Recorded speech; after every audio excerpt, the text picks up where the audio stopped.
Welcome to Isn't It Obvious? I'm your host, Sera. Joining me, Phil, Micah. Topic today, isn't it obvious that the anti-ambition or anti-work philosophy is actually kind of a good response to the toxicity of corporate America? I don't know if you guys have perused the Reddit recently, but there's a lot of anti-work I get, and I'm kind of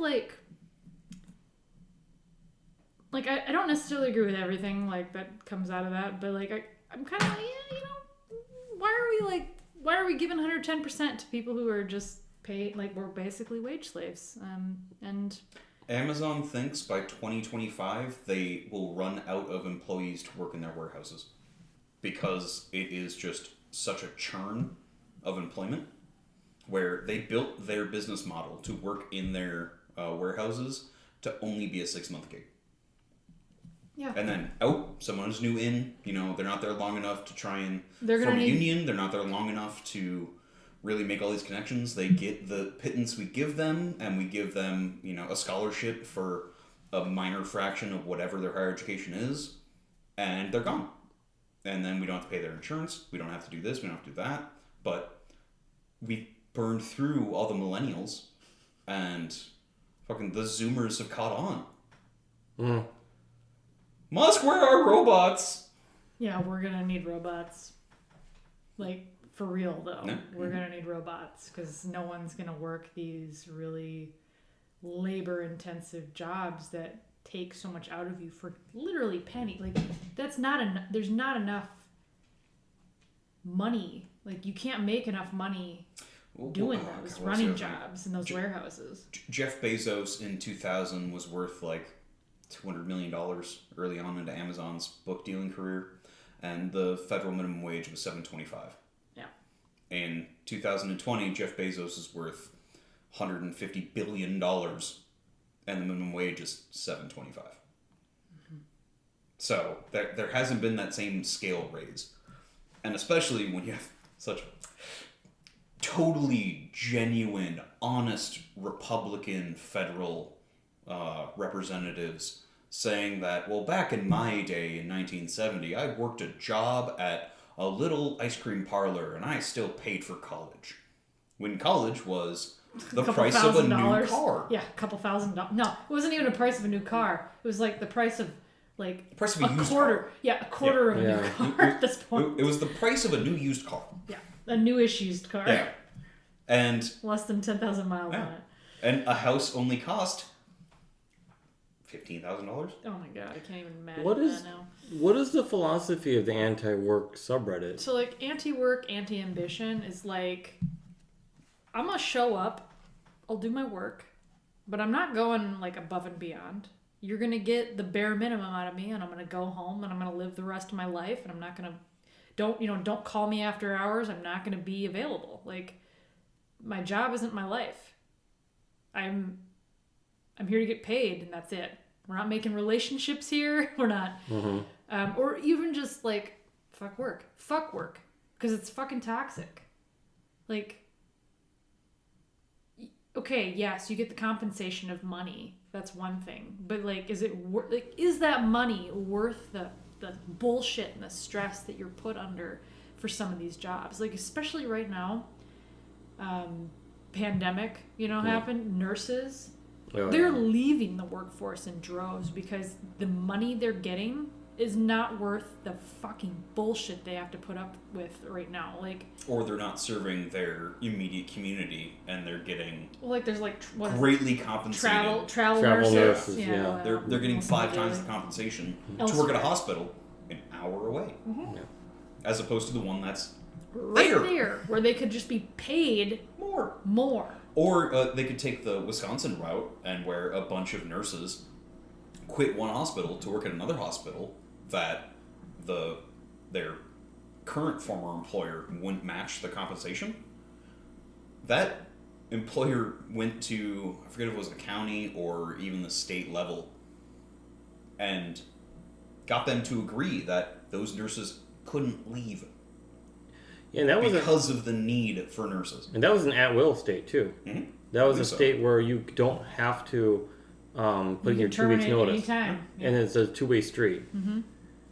Usually it's... Yeah, that hospital made it one way real quick. Yeah, sure did. And like I get like need and stuff, but no one's a fucking slave. You can't force people to work. Like, no. Okay.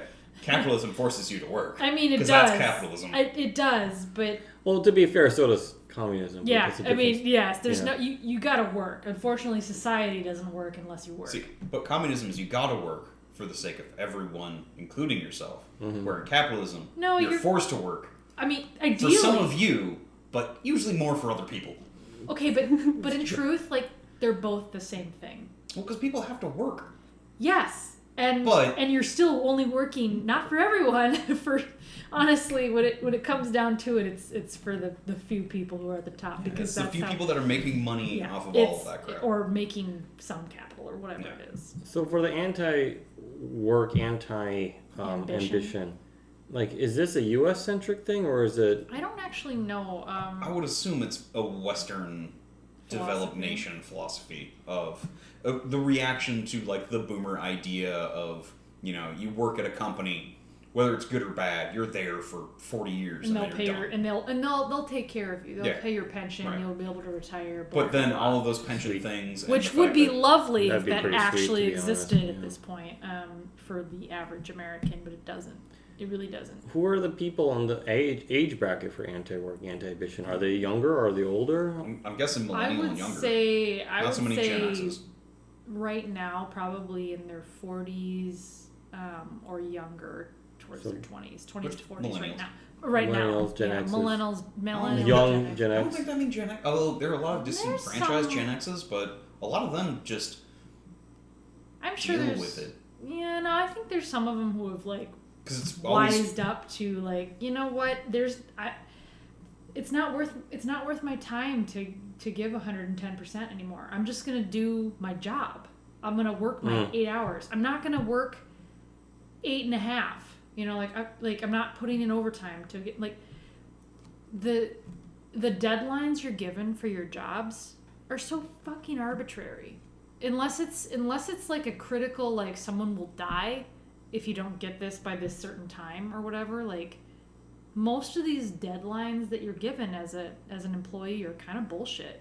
Like nurses and doctors aside. Nurses, doctors aside, most jobs, you know, like if you're a day or two late, big fucking deal.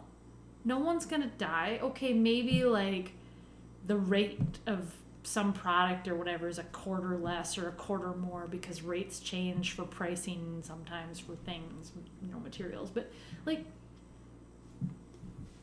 in the grand scheme of things, like what's a day or two being late? That's why you underpromise and overdeliver. Well, you just underpromise and just deliver. Just fucking do your job. No, I think that's good enough, and that's what the anti-ambition is like, I'm good enough. But the over... Pay me, I'm good enough. I value myself. I'm still better than most of the people out there who are just not good and they shouldn't be doing their job. Because let me tell you, there are people who are in positions that they should not be in. Well, that's because they're clever, but yes. No, not necessarily. I mean, maybe in the government, but like, some people are not clever, they're just... Failing up is a career path in America. I don't know if like you've ever experienced this, but like when I was a wage slave, I still am. I was working at a grocery store, and we had a new manager hired on, and she had been promoted, in quotes I say, promoted up to a store manager. She should not have been a store manager. I think they moved her because she wasn't doing well in her current position, and they're like, well, we'll just give her a promotion so we can move her out of here, and maybe she'll do better in this Army place. style. Yeah. No, she was awful and terrible, and she made a lot of bad decisions, and she did not last very long. And eventually she was, you know, moved out, essentially. Yeah, of course we can sell sushi 2 days after their Best Buy date. Right. It's a refrigerator. She tried to like, oh God, and this was like a more upscale grocery store. It's a carpeted grocery store. It is a carpeted grocery store. It's upscale. So her idea was to like change our plastic bags from like the branded plastic bags to these straight up off-brand garbage shitty bags, and no one liked them. And she's like, well, it's saving us so much money. And, you know, as a bagger or a cashier or whatever, you should be saying, hey, would you like plastic today instead of would you like paper or plastic? She's like, just suggest plastic to them, and maybe they'll just go along with it so we can save money. And I'm like, ma'am, no, this is not this store. We have carpeted floors. People expect paper bags. Yes, you give them the fucking choice. Sometimes they want... You know what? I had weird requests of people who wanted plastic around their paper bags, and I'm like, okay, I will do that for you because it's a... You want that? Whatever. It doesn't... Wait, so you want a 5-gallon hat on top of your 10-gallon hat? Absolutely. And you know what? I'll make that happen for you because... Are you fine if the 5-gallon hat is ripped? I mean, that's what it usually ends up being. Because that's just what's going to happen. Mm-hmm. God damn it, the customer's always wrong. I mean, they are. Not always right. Well, the quote should be, the customer's tastes are always right. No. Not always right. Nope. The customer's always wrong. No, but the quote itself is more like, if you have blue widgets, right, and like all the customers you have like red widgets, like the customer's taste in this market is what you have to. I mean, yeah. If you want to keep your business, if you want to keep business, you follow their. Yeah, but no, the customer's always wrong. They are wrong, but that doesn't mean... They're always wrong. Well, they might be wrong, but you serve them. At your store. It's because they're wrong. They might be wrong, but you still serve them with what they want. Yes. Even if it's wrong. This is true. Because that'll keep them coming back and giving you more money. Anyway, yeah. So yes. What is... Promoting up... Failing up or whatever is a thing, and it does happen. Being a squeaky wheel will get you the oil. Sometimes. And probably more money. It will promote you up until you really fail, and then they can actually get rid of you. Oh, what is it? The promotion of ignorance or something? Fuck, that's wrong. But, like, you go to the level where you know nothing about it, and that's where you stay. Oh, because you reach your level of incompetence. Yeah, there we go. Yeah, Peter Principle. Mm-hmm. Because I used to follow Dilbert. Don't judge me. You can judge me. The question I have for the theme of Antiwork is what is it? No, we're not going to get over this Dilbert comment. You used to follow Dilbert? Like watch it, like not just like read little it. Cartoon, the little cartoon. The little cartoon that they made. I think the cartoon was better because the cartoon definitely mocked more of the corporate thing that Adams came out and be like, no, that's how companies should work. No, you fuck. It's a hellhole. I watched it with my brother, and we both thought that it was like... It's unfortunately sadly funny. Yeah. You do know that sitting in a bath, you're just sitting in your own filth, right? I thought the humor was different, and we thought it was enjoyable, but then they never made more than like 2 episodes, so I guess that's just what happened. But no, it had 2 seasons. Had 2 seasons? Yeah, it had quite a few episodes. Right. It was not to syndication. Yeah, no, it didn't reach 100. No, it was kind of like 24, 36 kind of thing. It was funny. Yeah. But the theme of Antiwork, is it for like Fox News doesn't pick therapy? Is it as like cautious tales? Is it like how to improve yourself, or what is the theme? I think it's more cynicism. Like it's cynicism. Accepted cynicism I have agreed, and I know nothing of the subreddit. This is just my tertiary understanding. I think you're right though. But it's like God damn it! Minute 13. Yes. You know what? She loses the game. You know what though? Can we pause the recording and go back and just listen to that? You know what? I know you maybe it's because I'm usually right and no one like acknowledges this fact, so like I'm just used to that. So maybe that's why no one ever says, "Oh, Sarah, you're right." You know, but like I have to admit, like when you're right. And you get so fucking, like, the joy in your eyes is just... Because it's so rare for you. No. Sarah. It's holy... That was a backhanded compliment. I was like, where is this going? It's building into something nice. It's so rare for you. Went back to Lizardland. You did hit the mark, but it was on the wrong target. No, it was perfect. No. Okay. I mean, solid burn. I know, you're right. I am right so often that I portray myself as so wrong. No, he's wrong. Just to make when I am acknowledged to be right so monumental. I mean, that you feel bad and saying if that's what you need to feel better about. Oh, you didn't see me at the Super Bowl. It was great. Okay. I was making shit up so much that I had to throw in a little speckle of fact of like, Anna Kendrick and Bill Hader have been dating for like a year. after a whole bunch of lies, because I like telling lies because it's fun.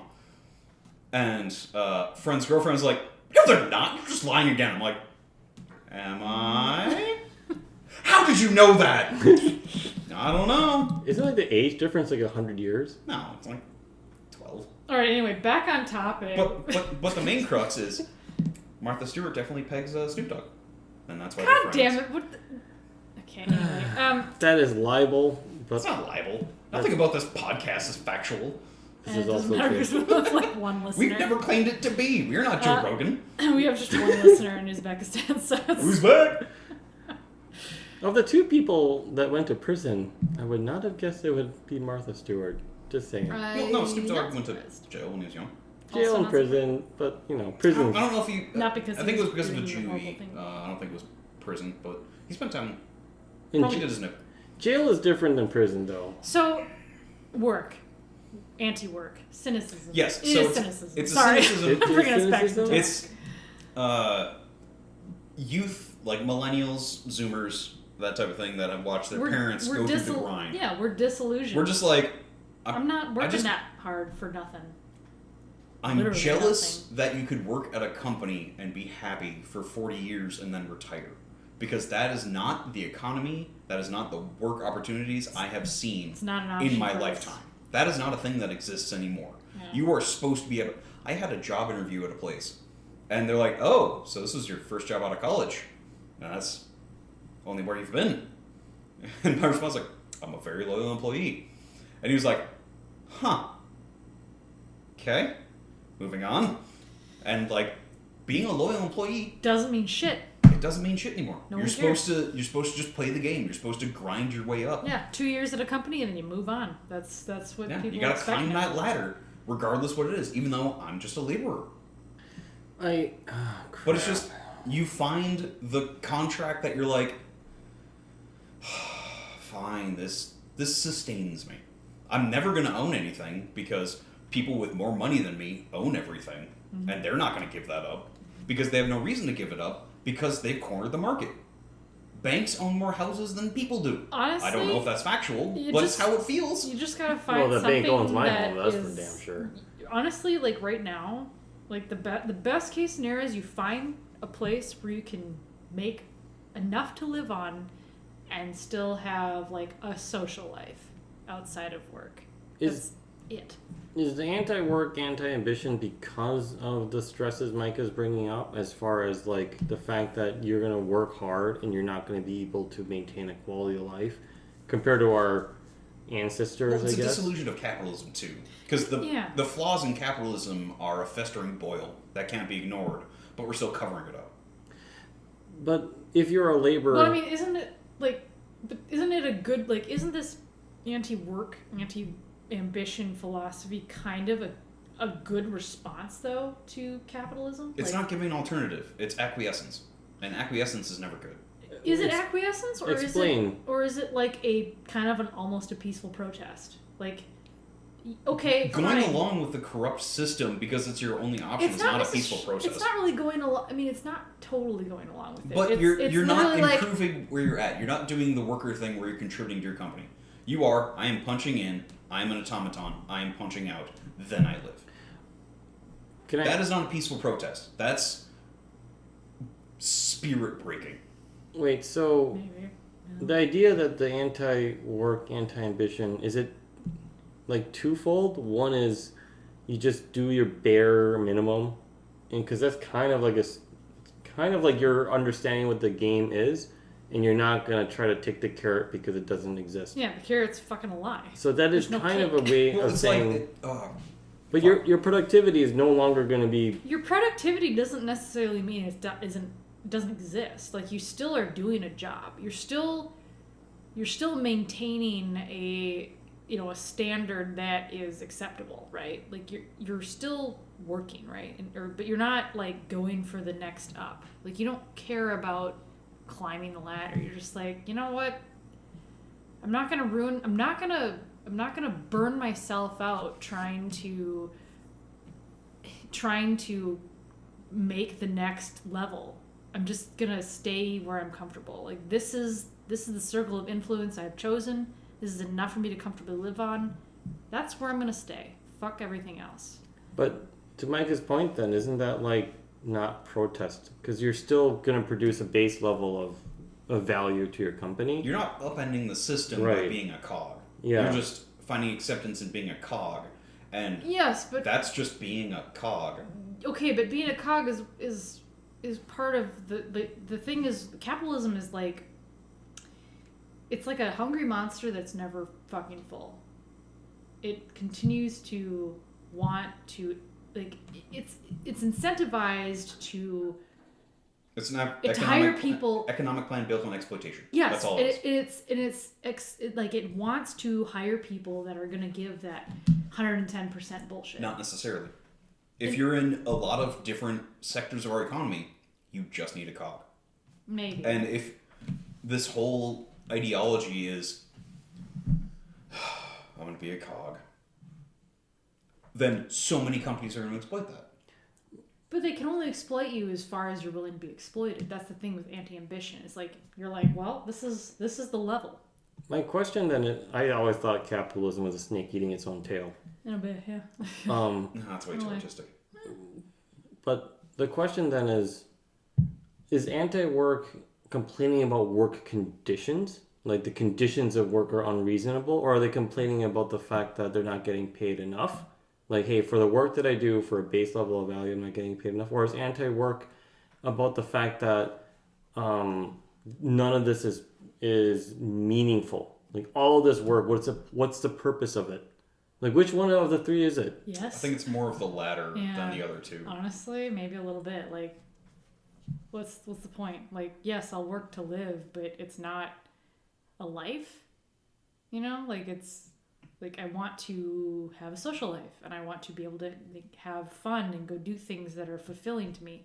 Work doesn't have to be fulfilling. It just needs to, you know, like, it takes a specific amount of time that I'm willing to give out of my life. 8 hours a day or whatever it is, you know, like, and that's it. I'm not going to let it become a 10-hour day. I'm not going to let it bleed into a 15-hour day. Fuck that. I'm going to put boundaries on what I'm willing to offer of my time, because otherwise I'm going to burn myself out and I'm not going to enjoy life. It's not living. It's just slavery, essentially, wage slavery. Is that the kind of theme that we see on the anti-work, anti-ambition story? Kind of the collective story is people just wake up, go to work, and exhaust themselves, you know, have their cheese on bread, go to bed, repeat. Like, is that the stories that are there, or is it... Cheese on bread is a good idea. But... It's good. It's good. It's grilled cheese. It's really delicious. No. Maybe not grilled, just cold. A reason why I ask is, like, I don't know what the shape of anti-work, anti-ambition is. Is it... If it's cynicism, that's fine, I guess. Like, because it makes sense. People should be cynical about our game that we play. They should at least know what the rules are. Mm-hmm. And not buy into the bullshit that they're told. Yeah. Sometimes. They have to understand that it is a Ponzi scheme. Yeah, it kind of is. And what a Ponzi scheme is, and you have to be kind of cynical to see it from that perspective. But I don't... It doesn't seem focused, though. Because I feel like any nice sort of system, does it seem like inspirational? Does it give people inspiration to go to these forums of anti-work? Phil, you just encapsulated millennials. There's no inspiration at all left. We're not an inspired generation. We are a disillusioned generation. No. We're a cynical. Gen X was disillusioned. We are lost. We're cynical. We don't believe that there is. But also, we've seen hope. so much more exploitation, and those in our generation that have used the internet for their benefit. You know, the Mr. Beasts, the influencers, the I don't know, people with Backpfeifgeschichte. Like, they're pariahs in our age group because they've done. But some people look up to them. But that's not inspiration. They're just like, fuck, they're rich. They're entertaining and they're rich. They played the game. And they won. Yeah. It's like Kim Kardashian. But you can Kim Kardashian has zero fucking talent. Has zero There's nothing thoughts. there. Really? There's really no substance. She rose to popularity because of a sex tape. And then she was like, Yeah, I can convince my entire family just to be weird characters. There's some value that she presents in an entertainment She's level. entertaining. She's got that, and people are willing But there's to millions and millions of that, people so. that are entertaining, but so why her? People spend so much money on entertainment because that's literally all they like. That's okay. Because there's no drive in life that we have in if you're dealing with capitalism. The drive in life is first for food and security, but most of us have that, right? So after that becomes entertainment because we have to keep ourselves fucking busy. Entertainment's a huge fucking industry. That'll always be true. Except for when there's no food or water or security. So, Circus and bread and circuses. My question then to the anti-work is that it seems like it could be a situation where it's a dead sea, like the analogy that only the people that are there are toxic. Not toxic, or let's just say cynical, because I think that's more accurate. Well, I think they're the byproduct of a toxic system. Millennials are very salty. So. Yes, but then one of the things that make me worried about a forum or a community that doesn't try to course correct, doesn't have a philosophy to spin out or escape or guide, is that you'll have a case where more and more people are coming in to spread their cynicism, which is fair, but then there's no focus for it. So then what happens and then is that the people who do find a way to get out, they just evaporate, but then more salty people come in, and then it gets saltier and saltier. So is that a possibility for this? I feel this Reddit is a microcosm of one, internet culture, of finding the right echo chamber that speaks to you. Mm-hmm. Okay. And which is fine. But it will be the Dead Sea thing, where you will only get those that are dissatisfied with. Well, and anyone who tries to offer change will be drowned out because that's not the echo that people want to hear in a certain echo chamber. I mean, they probably are wrong, because face it, I think that the anti-work, anti-ambition has a lot of very good points to it. It does, but it's not addressing the problem. Right. So they're acquiescing to living... They acquiescing? Yes. Because I feel like because they're still working in the problem with this is capitalism. It's the system that we have for our economy. These are people who don't have a means to really... They do. No, they really don't. They can withhold their labor. Yeah. It's amazing what happens. Which is anti-work. But they're not anti-work if they're like, I'm just going to put in my 40 and that's it. Is it though? That's not anti-work. That's my thought, is that it's not a coordinated, focus-fired attack that you would see. It's bitching about your shitty 9-to-5. And giving your 9 to 5 and no more. Yeah. Which is enough to live off of. But that's not anti-work. It's just anti-ambition. That's anti-ambition. Well, anti-work is, I won't quit because this is toxic and I'm not doing it anymore. Fuck it. But being in a bad work environment isn't bad. That's a good, healthy aspect. No, it's not. Yes, if you're in a bad work environment? No, leaving a bad work environment. Oh, okay. I was like... Okay, I got that wrong the first time. If you're in a bad work environment... Say that a little more clearly. And you leave... That's a good thing. That is a good thing. Because toxic work environments are bad. Don't give your time for that. Fucking work at McDonald's if it gives you the same price. Yep. And benefits, for fuck's sake. So then it's a good thing then, because in this subreddit or this forum... No, but the anti-ambition is bad. Because then it's just acquiescence to a flawed system. I don't know that it's necessarily bad, though. Because they're beating around the bush. They're Kevin Sorboing this. They're so close to the mark. But they're not driving it. The mark is capitalism is bad and toxic in itself. It is an exploitative system. Yeah, but you can't not work. But you can not work for the sake of somebody else's sole profit. You can't, though. You literally... If you withhold your labor, you can. To what end, though? Are you going to starve to death? Are you no, going to it has to be a collective response. So you need to talk to those that produce food. You need to talk that... Is it possible, then, that, this anti-work is just simply setting the stage? You know what I mean? It's the beginnings of forming a union of just labor in general. Fuck that. That is the thing. No, labor movements are more important now than they ever have been. Yes, and maybe and those people that are just like, I'm going to put in my 9 to 5 and fuck it, I'm out. But all of this sucks, but I need to do it to live. Should be like, no, I will not do a 9 to 5. I will have a rough year. I will have a rough 6 months maybe that's, to push for maybe that's unionizing fine. so Maybe I get better shit. Maybe that's fine for people who have a savings account, but people who live paycheck to paycheck literally can't afford to do that. Communal. You need... like, I'm gonna fucking feed my neighbor who decides, I'm gonna quit my job today. Like, I can't fucking do that. Do you agree with why they're doing that? Maybe, but I can't afford to do that. You can get a lot of bread and cheese. Maybe. It's not great. It doesn't matter if it's great. It's the end product of it. Labor strikes are rough on the ones striking. Yeah, I don't know. But usually they gain more benefits at the end unless the FBI comes in and breaks them up. I don't know that I'm necessarily willing to do that. I don't know. So you also don't want to give your organs away.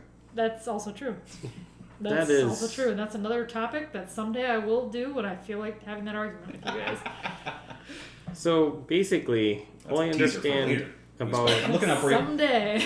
The anti-work, anti-ambition ideology or this trend is that it gives people exposure that they're not the only ones that are being exploited. Yeah. It probably gives people really good stories about, hey, if you see these red flags, they are red flags, and you're being lied to. Yep. It gives people the right mindset to be cynical. Don't trust HR. Don't trust HR. They are for the company's benefit, not yours. And it gives people the beginnings of a grassroots effort to kind of say, look, if you would have told our elderly parents, or my elderly parents, hi mom and dad, that you should be anti-work, anti-ambition, they would just not agree. It's too far from their mentality. But not Gen Z, right? So maybe it's about planting the seeds so that they can grow to be more collective. This ideology, if we were having this conversation, and we are our ages, but it's 1982, would be laughable. Yeah. Yeah. 100%. Because the Hippies, 90s, man. no, the 90s was a transformative age for the human species. So much shit happened in the 90s that I don't think we've collectively grasped, at least us in America, have collectively grasped the importance of that decade. It was a good decade for Americans. Like what? Pogs? Sorry, go on. Dear besmirch Pogs. That's so many fucking Pogs. I didn't actually I never knew how to play the damn game, but I like collecting the things. The slammers? Yeah. No, not the parents... slammers, just the Pogs themselves. Oh, really? Yeah. Okay. My parents did and I not got the magic and... let me get into these stupid fad things, which in retrospect I'm like, okay, fair enough. Like they never were like, nope, we're just not gonna do that. But I was so jealous of all my friends who had their fucking like tubes. They had tubes of Pogs, and I'm like, how do you have so many fucking Pogs? The only Pogs I ever got were like, here, you can have these shitty ones that I don't like, Sarah. I'm like, okay, thanks, Sarah, I'll take them. I was disillusioned. So Simpsons. Yeah, I'm just like, I'll take the shitty off like things you don't want. When Matt Groening finally started putting out Simpsons merchandise in the mid '90s, because he was very against it for so long. One of the things they put out early was Pogs. So you had a collection of 50 Simpsons Pogs. That's right. One being Homer Simpson. 50 being Barney... Fuck, what's his last name? Whatever. Barney, the drunk. Yeah. Mm-hmm. And I really went out to do a lot of this. My brother did collect some as well. And 8,000 Barts, 10,000 Lisas, like 50, like so many barges. I remember this. Finally had all 50. And I just had all 50. And I'm like, yes. Close, put away. It's done. Take a look at the... Wait, why am I... Where'd Homer... Where'd Barney... Where's Homer and Bart? Why are they glued to your guitar? Oh, man. Rough day. And at that point, I'm like, fuck Pogs. Yeah. Because the game was dumb. I just like the art. It was pretty stupid. Yeah. And then Magic came out and Urza Saga, and I'm like, I don't understand what this is, but it looks so much prettier. I don't And really... I'm going to put all my money into it and just waste that. Yeah. No. But money's affection, so that's fine. That's why I had $150 taken out for 10 cards? No, 12.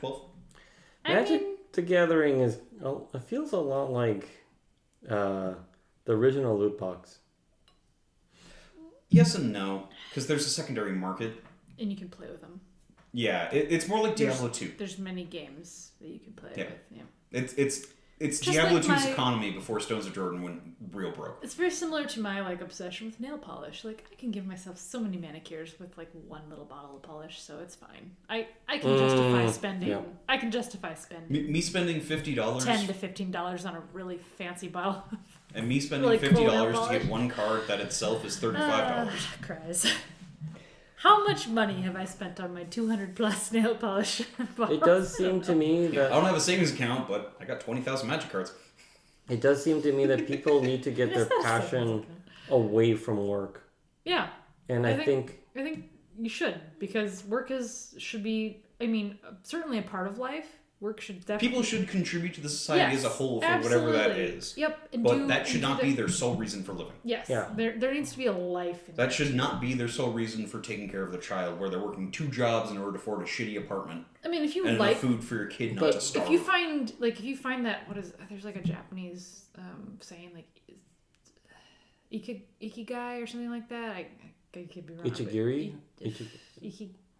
Ikigai? Just a pedophile? No. What?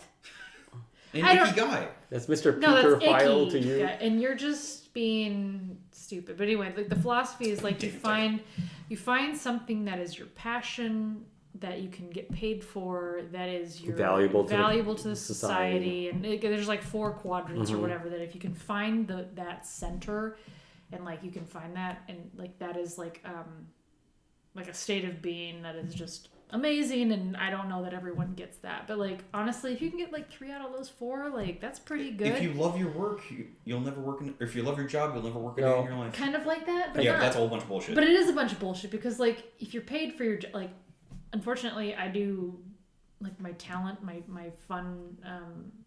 Like what I used to do as a hobby is now my job, and now I no longer have that is not my hobby.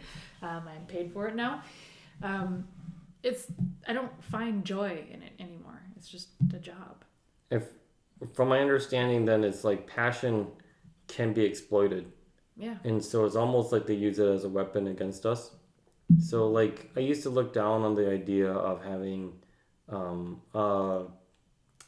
people making their hobby and merchandising it, or like they're using a side hustle for it. Mm-hmm.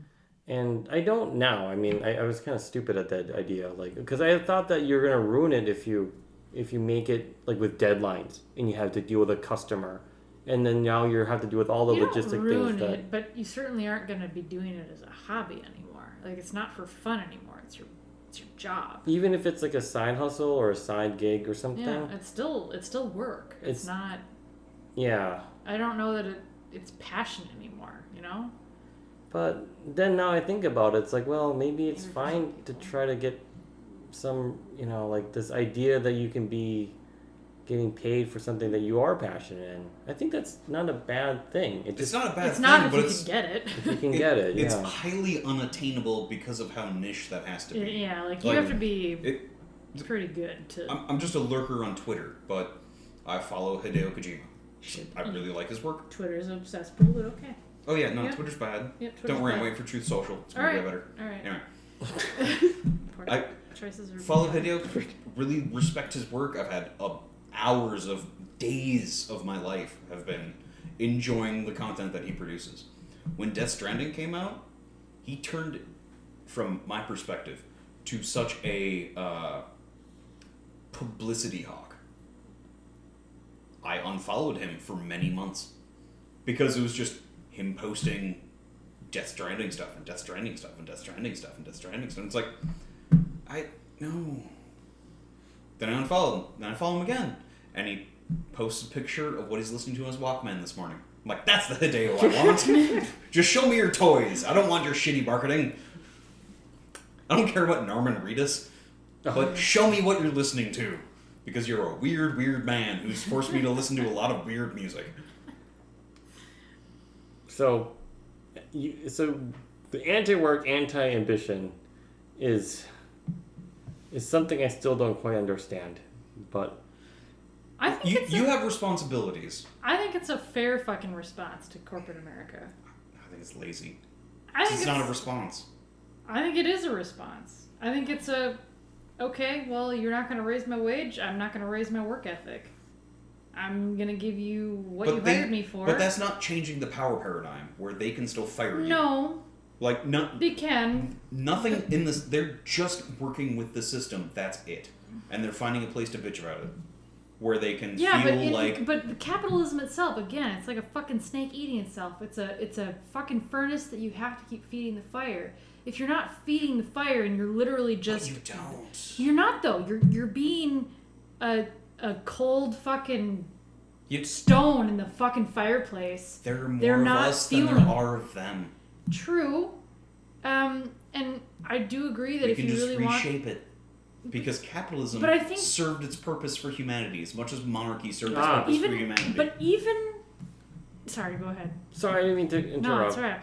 You have a snap. So my dad said, hi Dad, hi Mom, that back when he first came to America, he noticed that very differently compared to the Koreans back at his old country, that Americans had pride in their work. This is 70s, so I mean this is like when dinosaurs roamed the earth. And he said that it was at the tail end. So people were honest, but they were very full of pride on their workmanship. And he said, like, that was the tail end of the 70s that was trying to go away. But he noticed it, and it was so distinct to him because the Koreans back in his time were not like this. Yeah, there's no pride anymore. And no one's taking pride. He noticed that, like, it was going away very, very, like, not slowly, but it was going away at a clip that he could see in real time. So that by the time it was the mid 80s, there was no pride. So he used to go to a car repair shop, and then the mechanic would have pride in his work, right, or her work. Now he's like, no, that doesn't exist. It's just a transaction. Not that they're bad mechanics, but they're just there for the job. Yep, they're like, we'll do our job and it'll be done well. We'll do it to the standards that our company sets, and that's all you're getting. You're getting the bare minimum because I don't even want to be here. Yep. And he thought that it was a very sad thing to see this disappear. And I was like, I don't know what you're talking about. I've never seen that happen anywhere. Anywhere I work, I don't give any shits about it. There's no pride anywhere anymore. There's no pride. We've never seen it. I never even give it. Like, the only time I would do it is because it's out of spite. And that's not out of something that's for the customer. It's just because, that's what it is. I can fucking do this. Yes. Fuck you. I did that this week, and it was like, well, do you want any recognition? I was like, no. I did this to prove to you guys that you're all dumbasses. And that's why I did it. So fuck off. That's not pride. Did you say those words? Yes. Good. And, I don't know if I believe that. But all right. Well...